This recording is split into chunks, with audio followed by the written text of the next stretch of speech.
Usa nga importante nga kasabutan ang ginpirmahan han gobyerno probinsyal han Sinirangan Samar kaupod ang lokal nga gobyerno han Borongan nga Dolores sugad man ang Oxfam Pilipinas para hapatas nga transisyon nga duha malinis nga enerhiya dinhi ha probinsya.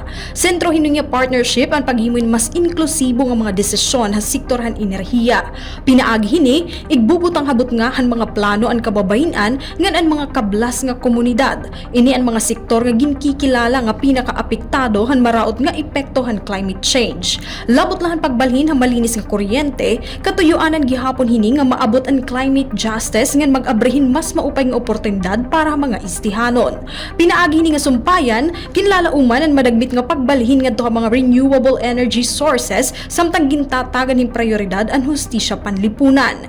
Ginsisiguro gihapon ang suporta para ang mga green projects o mga proyekto para hakalibungan. Iguupod ang malinis nga enerhiya ha formal nga mga plano para hapag-uswag han probinsya. Hingip gihapon han gobyerno probinsyal nga maging ehemplo o modelo ang Eastern Samar han iba pa nga mga probinsya habugos nga Pilipinas para hini nga inisyatibo. Gintagan hindoon han mga opisyal nga ini nga pitad indako nga bulig para unahon ang tingog han mga sektor nga agsub na papabayan didahan mga dagko nga desisyon para han enerhiya ngan kalibungan.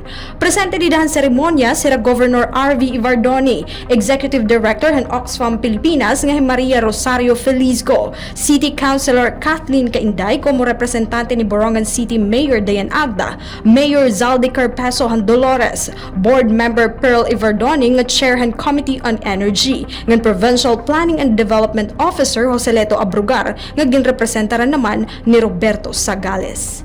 Tigang din syudad ng Borongan, Heidi Upada, Eastern Samar News Service.